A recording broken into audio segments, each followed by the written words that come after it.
Hello,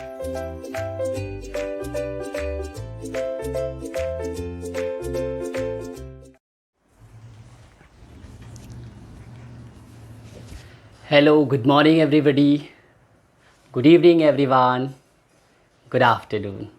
आप सभी बच्चे तो पढ़ रहे हो, इवनिंग में सर बोलोगे कि सर आपने तो जो है गुड मॉर्निंग भी किया। हाँ, क्योंकि रिकॉर्ड हो करके ये पढ़ जाता है ना वीडियो, तो इसलिए जो है बच्चे जब भी देखें उनको उसी समय का विश कर रहा हूँ मैं। Okay, this is Ram sir, welcome to you all in Varna academy, hope everything is going well. ठीक है, आज हम आप लोगों से, जैसा कि मैं बोल रहा था, न्यूमेरिकल्स की सीरीज आ चुकी है। ठीक है, सारे बच्चे मुझे लगता है आ चुके हैं, ज्वाइन कर चुके हैं, क्योंकि न्यूमेरिकल्स आपने कहा था सर न्यूमेरिकल्स भी करवाइए कंसंट्रेशन टर्म पे, एकदम डिफरेंट वे से। कुछ न्यूमेरिकल, जैसे मैं बात करूं 2.6 बोर्ड का repeated numerical number of times, very important है ना। ये जो न्यूमेरिकल है, आप किसी भी बुक को उठा के देख लो, ठीक है, आप किसी भी बुक को उठा के देख लो, और आज जो मैं आपको न्यूमेरिकल करने का मैं करवाऊंगा उसका तरीका देखना, you will see a very different way. 100% आपको समझ में आएगा कि न्यूमेरिकल कैसे किए जाते हैं, न्यूमेरिकल को कैसे इजी बनाया जाए। मैंने क्वेश्चन जानबूझ करके नोट कर लिए ताकि आपको कोई दिक्कत ना हो कि आप बुक से देखो फिर यहाँ पे मैं केवल डेटा लिखूँ। मैं क्वेश्चंस को कैसे करूँगा आपको पूरी तरीके से फोकस करना है और 100% समझ में आएगा। ठीक है, आपको पेन और कॉपी के साथ बैठना है। स्टार्ट किया जाए, सब लोग पेन कॉपी के साथ बैठे हैं। चलिए, आज देखो सब न्यूमेरिकल में हम एक्सरसाइज को लेकर के चल रहे हैं। इंडेक्स और एग्जांपल्स जो है हम लोग करते हुए चलेंगे, किसके साथ? चैप्टर के साथ। ठीक है, चलिए ध्यान दीजिएगा। 2.1 क्वेश्चन नंबर की बात करें तो 2.1 मैं एनसीईआरटी लिया भी हूं, ठीक है, क्योंकि ये थ्योरी के क्वेश्चन थे। तो देखो 2.1 क्या कहता है, define the term solution, how many types of solutions are formed, write briefly each about each type of an each type with an example. ठीक है, ये आपका क्वेश्चन है। तो आपको पता है टाइप्स ऑफ सोल्यूशन मैंने बड़े अच्छे से एक्सप्लेन किया है, सभी को याद है ना types of solution.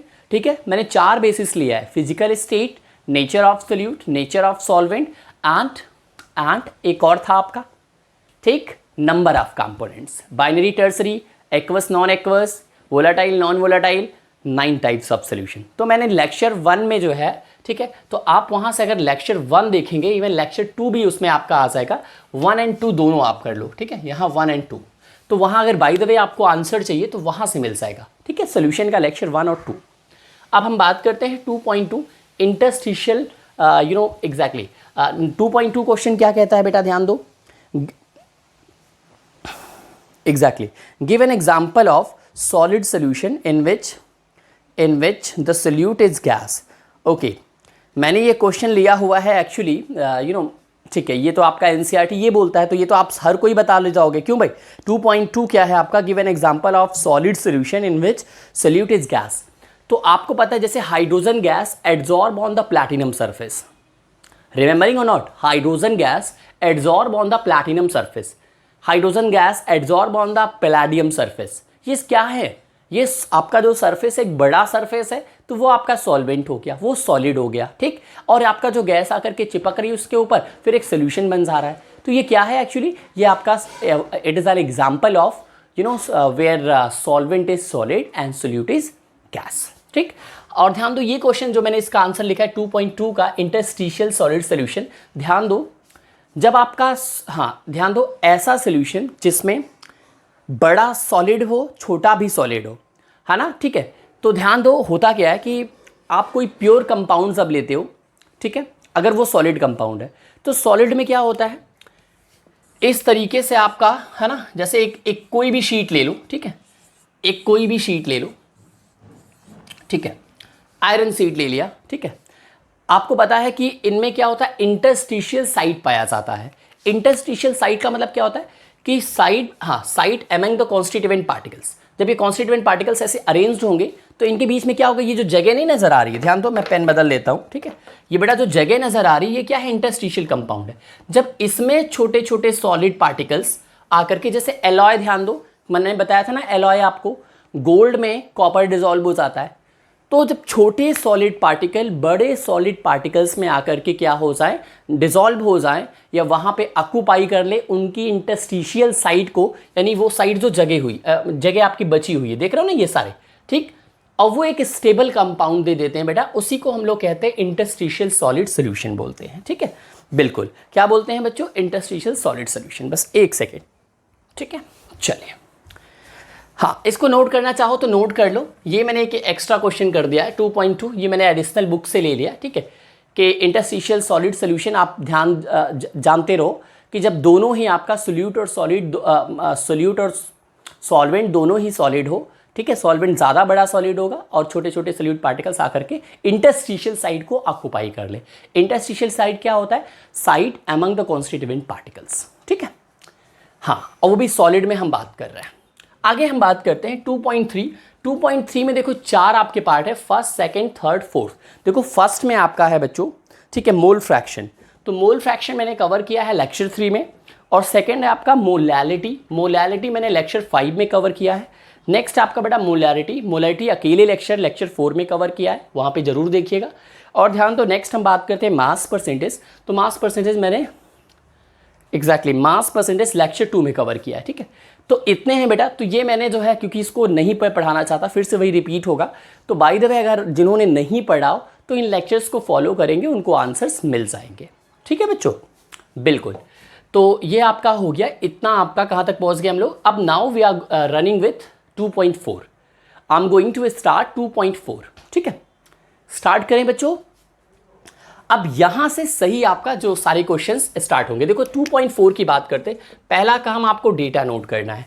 Concentrated nitric acid used in the laboratory, it's 6.8%। देखो परसेंटेज ऑफ कंपोनेंट दिया हुआ है।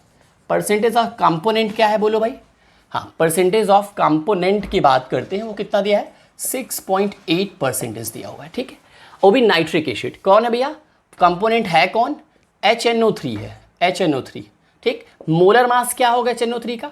Molar mass of HNO3। अब आप सोच रहे होंगे कि सर ये मोलर मास तो जो है पूछा नहीं है, आप क्यों निकाल रहे हैं? देखो अभी पता चल जाएगा मैंने क्यों निकाला। ठीक है, मोलर मास ऑफ HNO3 कितना आएगा बोलो भाई? 1 + 14 + 16 × 3। ठीक है, ये ऑक्सीजन का 16 होता है, तो ये आ जाएगा 63। ठीक है, 63 ग्राम। ठीक है, आगे आइए भैया, क्लियर है? ठीक है ना? चलिए अब हम आगे बात करते हैं। What should be the molarity of such a sample of the acid if the density of the solution is given. Density कितना दिया हुआ है बेटा? डेंसिटी की बात करें, ठीक है, डेंसिटी भी दे रखा है। कितना दिया है? डेंसिटी दिया हुआ है ऑफ द सोल्यूशन। ठीक है, ये दिया है बेटा 1.504 ग्राम मिलीलीटर इनवर्स, यही दिया है ना भैया। देखो परसेंटेज ऑफ कंपोनेंट दिया हुआ है 6.8%, दैट इज HNO3। अब HNO3 से हम लोग क्या निकाल सकते हैं बोलो भाई? हम लोग निकाल सकते हैं इसका मोलर मास। कैसे निकाला? निकाल लिया, क्योंकि नाइट्रिक एसिड का फॉर्मूला क्या होता है? HNO3 होता है। डेंसिटी ऑफ द सोल्यूशन इतना दिया हुआ है। अब हमें पूछा क्या है? मोलैरिटी पूछा है। तो मोलैरिटी इज इक्वल्स टू, आपको पता है, since WKT we know that, मैंने एक मोलैरिटी का रिलेशन आपको बताया था, याद है ना? परसेंटेज बाई मास या percentage of component into density into 10 upon molar mass. Even इसका मैंने प्रूफ भी कराया था। ठीक है, अगर आपने नहीं देखा हुआ है कि ये रिलेशन कैसे आता है, मैंने आपको प्रूफ करवाया है। ठीक है, तो आप इस रिलेशन को फॉलो करिए। मोलैरिटी की हम बात करें, परसेंटेज कितना है बोलो भाई? 6.8% है। ठीक है, तो 6.8 डायरेक्टली लिखो। ठीक है, हाँ 6.8 ही है ना भैया, गड़बड़ है, 68 है। हाँ ध्यान दो, मैंने एडिशनल बुक फॉलो किया हुआ है, ये 68% है। ठीक है, ये गड़बड़ है, देखो अच्छा हुआ NCERT अभी रखा हूँ मैं सामने। ठीक है, हाँ ये 68, ये बेटा 6.8 नहीं है, 68% है। अब सही है। इनटू ध्यान दो, डेंसिटी कितना है बोलो भाई? कहाँ गया डेंसिटी? 1.504 × 10। मुझे लग रहा था, क्योंकि मैंने पढ़ाया है कई बार, तो कहीं ना कहीं ये डेटा गलत है। ठीक है, अपॉन मोलर मास की अगर हम बात करें बेटा, ये एक्सरसाइज है, ध्यान देना, हम एक्सरसाइज की बात कर रहे हैं अभी, एक्सरसाइज। ठीक है, ध्यान दो, इंटू 10 अपॉन मोलर मास कितना है? 63। अब इसको हम आराम से सॉल्व कर सकते हैं कि नहीं भाई? यहाँ से मोलैरिटी, देखो मैं टाइम कंज्यूम कम हो इसलिए मुझे आंसर्स तो याद है, तो मैं डायरेक्टली आंसर लिख दे रहा हूँ, है ना? ये आपका आंसर आएगा 16.73 कैपिटल M। ठीक है, ये आपका आंसर होगा। अब मुझे लगता है कैलकुलेशन पार्ट बचा हुआ है, आप लोग कर ही लोगे। क्यों भाई, कैलकुलेशन में आई डोंट थिंक सो कि आपको प्रॉब्लम होने वाली है। ठीक है, हाँ 68 अगर आप आईएससी पैटर्न के हो तो आपको तो वो साइंटिफिक कैलकुलेटर अलाउड भी होता है। बहरहाल फिर भी हैबिट इसी की होनी चाहिए क्योंकि आपके कॉम्पिटेटिव एग्जाम्स में नहीं अलाउड होते हैं। 68 इंटू 1.50 सबको समझ में आया ना, ये आपका डेटा दिया हुआ इंटू 10/63 करने पे ये हमें आंसर मिलेगा। ठीक है, हाँ भाई, हाँ यही आपका फाइनल आंसर जाएगा। देखो डायरेक्टली फॉर्मूला बेस था। हमने क्या किया, सबसे पहले डेटा नोट किया। किसी भी न्यूमेरिकल को आसान बनाना है बच्चों तो आप डेटा नोट कर लो। उसके बाद सोचो कि क्या यहाँ हो सकता है, कौन सा फॉर्मूला हमें अप्लाई करना चाहिए। ऑटोमेटिकली दिमाग आपका बोलेगा कि सर ये फॉर्मूला अप्लाई करो, तो आपका जो है ये आंसर निकल करके आएगा। ठीक, तो क्लियर हो गया। 2.1 आपको मैंने बताया लेक्चर 1, लेक्चर 2 में आपका टाइप्स ऑफ सोल्यूशन मिल जाएगा। 2.2 एक आपका जो है सॉलिड सोल्यूशन क्या होता है। अब यहाँ पे जब दोनों सॉलिड हो, क्वेश्चन ऐसे है ये कि when both solute and solvents, ठीक है, आर इन सॉलिड स्टेट, तो आपको ध्यान दो वहाँ पे जो बनता है वो इंटरस्टिशियल सॉलिड सोल्यूशन बनता है। क्योंकि छोटा सॉलिड बड़े सॉलिड का जो स्पेस होता है ना, इंटरस्टिशियल स्पेस, वहाँ जाकर के ऑक्यूपाई कर लेता है तो इंटरस्टिशियल सॉलिड बनाता है। और एनसीईआरटी क्या कहता है, वो 2.2 क्वेश्चन आपका, give an example of solid solution in which the solute is gas. तो बताया ना PTH2 PDH2, ये हो गया आपका। 2.3 में 4 पार्ट, इन चारों का मैंने लेक्चर 3, लेक्चर 5, लेक्चर 4, लेक्चर 2 अगर नहीं देखा है तो प्लीज़ फॉलो करिए। और 2.4 में ये डेटा था, ये मैंने फॉर्मूला यूज किया क्योंकि ये समझ में आ रहा है। इवन जरूरी नहीं है इसी फॉर्मूले से आप निकालो, दूसरे फॉर्मूले से भी निकाल सकते हो, बट ये डायरेक्ट हमारा रिलेशन, ये डायरेक्ट आंसर ला रहा है। दूसरा फॉर्मूला भी हम यूज कर सकते हैं, है ना। अनदर वे कैसे भाई करोगे, molarity is equal to given mass upon molar mass. Given mass यहाँ से निकल जाएगा कि नहीं, 68, मोलर मास हमें मिल गया, इंटू 1000 अपॉन वॉल्यूम हमें नहीं है, वॉल्यूम हमें नहीं पता है, बट हमें मास ऑफ सोल्यूशन पता है, डेंसिटी ऑफ सोल्यूशन पता है। भाई मास और डेंसिटी से तो वॉल्यूम हम निकाल ही सकते हैं ना। मास ऑफ सोल्यूशन कितना होगा, 100%, ध्यान देना 100 ग्राम हो जाएगा क्योंकि ये सोल्यूट है और बाकी सॉल्वेंट है, तो सोल्यूशन की बात करोगे तो 100 होगा, तो 100 ग्राम सोल्यूशन है। ठीक है, और आपका डेंसिटी ये है तो वॉल्यूम निकल जाएगा। भाई density equal to mass upon volume, तो निकल गया। और आपको given mass 68 upon molar mass 63, लो आ गया आंसर। तो देयर आर 2 वेज, कोई भी आप अप्लाई करके निकाल सकते हो। चलिए नोट कर लिया होगा, स्क्रीनशॉट ले लीजिएगा। हम आगे बढ़ते हैं। नेक्स्ट हमारा क्वेश्चन है बच्चों, ठीक है, हाँ मैं ये ऊपर का हटा दे दूं, है ना, क्योंकि ये थोड़ा सा अगर हट जाएगा तो हमारे पास जगह हो जाएगी। ठीक है, बिल्कुल, हम इसको हटाते हैं। चलिए 2.5 की हम बात करते हैं बेटा। 2.5 क्या कहता है, a solution of glucose in water. सोचो, a solution of glucose in water, यानी वाटर आपका सॉल्वेंट हो गया। वाटर वैसे भी कम अमाउंट में हो चाहे ज्यादा अमाउंट में हो, बट वाटर क्या होगा, सॉल्वेंट होगा। ठीक, a solution of glucose in water is labelled as 10%, यानी देखो फिर से परसेंटेज ऑफ कंपोनेंट, है ना। गिवन याद करना, सबसे पहले आपको क्या नोट करना है, given percentage of component. Component कितना दिया हुआ है, परसेंटेज ऑफ कंपोनेंट दिया हुआ है बेटा, इज इक्वल टू 10%, है ना। 10% किसका है, ग्लूकोज का। ठीक है, ग्लूकोज का है, ग्लूकोज। इसका थोड़ा सा मोलर मास निकालो, 180 होता है, C6H12O6। ठीक है, C6H12O6 ग्लूकोज होता है, तो ये 180 इसका जो है मोलर मास होता है, 180 ग्राम। ठीक, इसको आप कैसे कर सकते हो, ध्यान दो, 12 × 6 प्लस 1 × 12 प्लस, ठीक है, एग्जैक्टली आप इसको लिख लो इतना ग्राम, कोई दिक्कत नहीं, 16 × 6। ठीक है, कोई दिक्कत नहीं बच्चों। तो 16 × 6, 1 × 12 और 12 × 6, ये हो गया, तो आपको यही मिलेगा। नेक्स्ट हमारा क्या है, ठीक है, what should be the molarity. Molarity पूछा जा रहा है, एक सेकेंड, ठीक है, ये तो हो चुका है ना। अ सोल्यूशन ऑफ ग्लूकोज, एक मिनट रुक जाओ, हाँ ठीक है, W/W मतलब मास परसेंटेज। ठीक है, what would be the molality. अच्छा, हमको मोलैलिटी निकालना है, हम ऊपर वाला देखने लगे। ठीक है, मोलैलिटी निकालना है, और क्या निकालना है, मोल फ्रैक्शन ऑफ ईच कंपोनेंट, यानी मोल फ्रैक्शन ऑफ सोल्यूट, और क्या निकालना है, मोल फ्रैक्शन ऑफ सॉल्वेंट भी निकालना है। ठीक है, ये भी निकालना है, मोल fraction of solute and mole fraction of solvent भी निकालना है, और कुछ निकालना है। इफ द डेंसिटी, अच्छा डेंसिटी भी दे रखा है, डेंसिटी कितना है भैया, डेंसिटी दे रखा है 1.2 ग्राम ml इनवर्स, ठीक है 1.2 ग्राम पर millilitre. Then what shall be the molarity of solution. ओहो, मोलैरिटी भी पूछा है। लो भाई, क्वेश्चन थोड़ा सा बड़ा है, कोई बात नहीं, आराम से करेंगे हम लोग, है ना, ठीक है। कोई अभी तक डाउट आ रहा हो तो बेटा पूछिए, कमेंट बॉक्स में आप डाल करके, अगर कोई डाउट आ रहा है आपका तो प्लीज आस्क, ठीक है। अगर नहीं आ रहा तो हम इस क्वेश्चन को सॉल्व करते हैं, ठीक है। चलिए, सबसे पहले हमारा पूछा है मोलैलिटी। एक काम करें, सबसे पहले मोलैरिटी निकाल लें। मोलैरिटी निकाल करके किनारे करते हैं। कैसे? क्योंकि हम सबसे पहले इसी को निकाल रहे हैं, लास्ट वाला।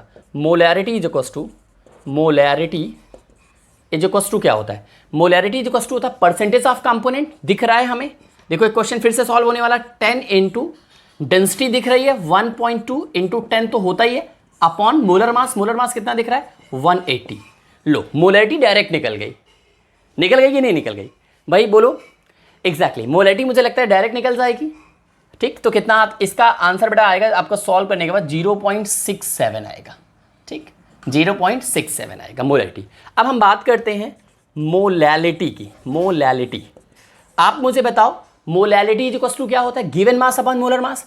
गिवन मास कितना हो जाएगा? 10 ग्राम। देखो 10% का मतलब 10 gram of solute, 90 gram of solvent. देखो 10% का मतलब क्या हो गया? 10 प्लस 90।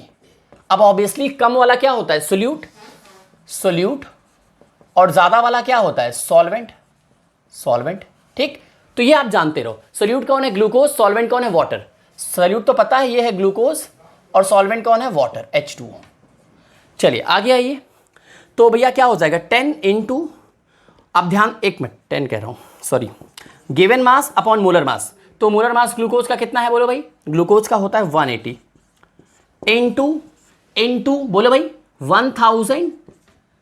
नहीं याद आ रहा है? मैं पहले फॉर्मूला लिखूं क्या? मैं पहले फॉर्मूला लिखता हूं। मोलैरिटी का फॉर्मूला बोलो, W/M, स्मॉल m होता है ये, तो हमने कहा था m डैश, इसको मान लो, इंटू 1000 इंटू कैपिटल W इन ग्राम, मतलब मास ऑफ सॉल्वेंट, ठीक। तो हम क्या रख सकते हैं? गिवन मास कितना है बोलो? गिवन मास है आपका कितना? 10 upon 180 molar mass into 1000 into capital W इन ग्राम। कैपिटल W इन ग्राम की बात हम कर रहे हैं, ठीक है, कोई दिक्कत नहीं। Capital W, mass of solvent, solvent कितना होगा? 90, सोल्यूट 10, क्योंकि 100 सोल्यूशन है तो यहां पे 90 हो जाएगा। कंफ्यूजन है? फिर से समझो, 10%, मैंने आपको बताया था ना, 10% बाई मास का मतलब क्या हुआ? 10 gram of solute present in 90 gram of solvent and solution is 100 ग्राम, तो 90 हो गया, ठीक। इसको आप सॉल्व कर लो। तो मोलैलिटी की बात कर ले तो यहां इसको सॉल्व करने आएगा 0.617। तो इन दोनों में बहुत अंतर नहीं होगा, क्योंकि यहां सॉल्वेंट ले रहे हो, यहां सोल्यूशन ले रहे हो, ठीक है। चलो भाई, इसको तो डायरेक्ट लगा लिया, तो 0.617 स्मॉल m, ये मोलैलिटी है, ये मोलैरिटी है। नेक्स्ट आ जाइए mole fraction. Mole fraction, mole fraction of solute की बात कर ले, ऑफ सोल्यूट, ऑफ सोल्यूट, तो क्या हो जाएगा? इसको हम कहेंगे जाई सोल्यूट, जाई सोल्यूट। क्या हो जाएगा बोलो भाई? जाई सोल्यूट इज इक्वल टू, जाई सोल्यूट इज इक्वल टू हो जाएगा n solute, n solute upon n solute plus n solvent. Clear? यही होगा ना, n solute upon n solute plus n solvent, यही होगा जाई सोल्यूट। हम जाई सॉल्वेंट अभी निकाल लेंगे, क्योंकि दो ही कंपोनेंट तो है, एक ग्लूकोज एक वाटर, ठीक है, तो कोई दिक्कत नहीं। अब इसको ध्यान दो, आपको पता है W/M हो जाएगा सोल्यूट का, तो सोल्यूट का W/M क्या है? गिवन मास कितना है? 10, m क्या है? 180। एक सेकंड, यहां से लिखते हैं, 10/180, वही नीचे भी जाएगा 10/180, फिर से सोल्यूट ही तो है, प्लस वाटर का गिवन मास कितना है? 90 ग्राम। मोलर मास कितना है आपका बोलो भैया? मोलर मास कितना है वाटर का? 18 ना। मोलर मास तो इसका निकाल ही लोगे ना। मोलर मास की बात करें, molar mass is equal to 18 gram. अरे 16 ऑक्सीजन का, 2 हाइड्रोजन का, तो ये हो गया आपका, तो अपॉन 18, तो यहाँ 5 हो जाएगा। इसको सॉल्व करो, इसको सॉल्व करोगे तो आएगा mole fraction of solute is equal to 0.01। कितना आएगा? ये आपका इसका कोई यूनिट नहीं होता, ठीक है। मोलैलिटी की यूनिट मोल पर केजी, और इसकी मोलरिटी यूनिट मोल पर litre, but mole fraction is unitless. ठीक है, सब ग्राम ग्राम करो या मोल मोल डिवाइड करो, सब बराबर ही, मतलब कट जाएगा आपका। तो बेटा जाई सोल्यूट क्या हो जाएगा बोलो, जाई सोल्यूट इक्वल्स टू 0.01। अगर हम बात करें सो जाई सॉल्वेंट इज इक्वल्स टू क्या हो जाएगा 0.99 होगा। सिंस क्या होता है, जाई सोल्यूट प्लस जाई सॉल्वेंट इज इक्वल्स टू 1 होता है कि नहीं। तो भैया अगर जाई सोल्यूट इतना है और दो ही कंपोनेंट से मिलकर सोल्यूशन बना है तो ऑब्वियसली अगला बचा हुआ होगा 0.99। अब बाकी मुझे लगता है आप लोग सॉल्व भी कर लोगे ना। हाँ, मैंने देखो ये सॉल्व करके नहीं बताया, बट ये आप तो कर ही सकते हो, इजी चीजें हैं। ठीक है, तो प्लीज इसको नोट कर लो बेटा, ये आपका 2.5 हो गया। चलिए नोट हो गया। बहुत इंपॉर्टेंट न्यूमेरिकल चल रहे हैं। देखो ये कहने का तो एक क्वेश्चन था, बट इसमें 3 था, मोलरिटी भी था, मोलैलिटी भी था, मोल फ्रैक्शन भी था। चलिए बहुत बढ़िया, नोट हो गया। हम आगे बढ़ते हैं। हम 2 क्वेश्चन और लिए, इन दोनों को करने की कोशिश करते हैं तुरंत का तुरंत। Exactly wait. अब हम बात करते हैं 2.6 की।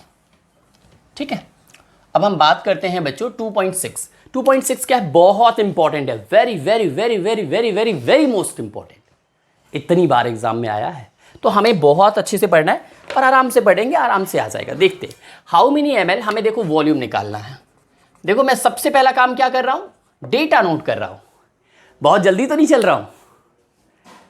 It's your time to ask. चलो ठीक है, मैंने समय दिया आपको, आप पूछिए जो पूछना है ना। तेज तो नहीं है, देखो न्यूमेरिकल में थोड़ा सा जो है टॉपिक तो है नहीं कि हाँ चीज़ों को बहुत करके वो मतलब आराम आराम से बताऊँ, है ना। न्यूमेरिकल में डेटा है, हाँ न्यूमेरिकल, लेकिन एक बार आ गया बच्चों ना, आसान हो गया ना, तो मज़ा आ जाएगा पढ़ाई का सही फिजिकल केमिस्ट्री का मतलब you have to know the numericals.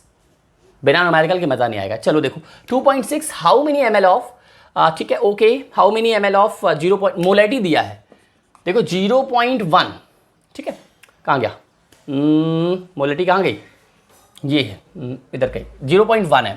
ठीक है, तो मोलैलिटी दिया हुआ है 0.1 m। ठीक है, HCl are required to react completely with 1 gram mixture of Na2CO3 and NaHCO3 containing equimolar amounts of the two। Question तगड़ा है। ठीक है, क्वेश्चन क्या कह रहा है, पहले लैंग्वेज इसकी समझो। देखो पहली चीज तो वॉल्यूम निकालना है, दूसरी चीज 0.1 m HCl are required to react completely with 1 gram of mixture of in both, है ना। तो पहले तो ध्यान दो, इनसे HCl रिएक्ट कर रहा है, तो पहले तो इनकी रिएक्शन लिखते हैं। ठीक है, तो ध्यान दो Na2CO3 प्लस क्या है NaHCO3, इन दोनों के मिक्सचर का 1 ग्राम कितने HCl से रिएक्ट करेगा, ये है क्वेश्चन आपका। ठीक है, तो हमें उस रिस्पेक्ट में कितना वॉल्यूम चाहिए होगा। ठीक है, HCl ले लो आप। ठीक है, इसको थोड़ा बैलेंस करते हैं, क्या हो जाएगा। अगर इसको रिएक्शन में क्या देगा, ये 3 तो सोडियम ही दिख रहा है, तो यहाँ 3 HCl हो जाएगा, 3 HCl, और हो जाएगा ये 3 NaCl। हमें इधर से ही मतलब है, उधर से मतलब नहीं है, बट इसको बैलेंस तो कर ही लो। ठीक है, प्लस देखो भाई CO2, 2 तो दिख ही रहा है CO2 यहाँ और यहाँ से, और देखो आपका कितने हाइड्रोजन हो गए 4, तो प्लस 2H2O। तो ये तो रिएक्शन बनेगी। कैसे बनी भाई, अब ध्यान दो, ये HCl जो है 1 ग्राम इक्विमोलर मिक्सचर ऑफ, मतलब दोनों का इक्वल, देखो भाई इसका मोल एक ही है, इसका भी मोल एक है, तो इक्विमोलर मिक्सचर, तो इक्वल अमाउंट भी है, तो मतलब हाँ इन दोनों को हम लोग 1:1 के रेशियो में ले रहे हैं। ठीक है, बिल्कुल ठीक है। अब हम चलते हैं, अब हम बता रहे हैं आपको आगे भी। ठीक है, इसका मास कितना होता है थोड़ा सा देखो, 106 होगा, कैलकुलेट कर लोगे 23 × 2 + 12 + 16 × 3, और इसका कितना होगा 84 होगा। ठीक है, कर लोगे। ठीक है, और ध्यान दो इन दोनों को मिक्स करो, इन दोनों को मिक्स करने के बाद आपका कितना आ रहा है, ये आ रहा है 190 ग्राम। 190 ग्राम ऑफ HCl कितने से रिएक्ट कर रहा है, सॉरी 190 ग्राम ऑफ अब ये क्या हो गया, ऑफ इक्वी मोलर मिक्सचर हो गया, क्योंकि आपने इक्वल मोल जो है Na2CO3 और NaHCO3 के मिक्स कर दिए इन दोनों के जो है मोलर मास से। ठीक है, ठीक है, एक 190 gram of equimolar mixture. Equimolar इसलिए बोला जा रहा है क्योंकि इनका मोल बेटा एक है। ठीक है, 1 1 है। ठीक है, अब ध्यान दो 3 × 3 × 36.5 होगा ना इसका, 36.5 3 इंटू हो जाएगा, ठीक है। तो ये आपका 36.5, तो अगर मल्टीप्लाई करो कितना आ जाएगा 109.5 ग्राम, ठीक, ऑफ HCl, ठीक। चेक करो भाई, ठीक है। तो 109 ध्यान दो, तो 190 ग्राम ऑफ, ठीक है, ऑफ मिक्सचर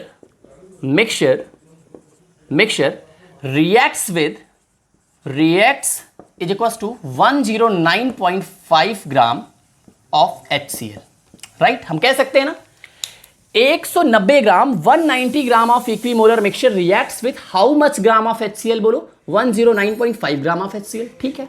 और इसका कितना दिया है 1 ग्राम दिया हुआ है, सो फॉर 1 ग्राम की बात करें, यही 1 ग्राम क्या है, ये W है, गिवन मास ये 1 ग्राम है, W है, ठीक है। कितना है बोलो भाई 109.5 अपॉन 190 ग्राम, ठीक है।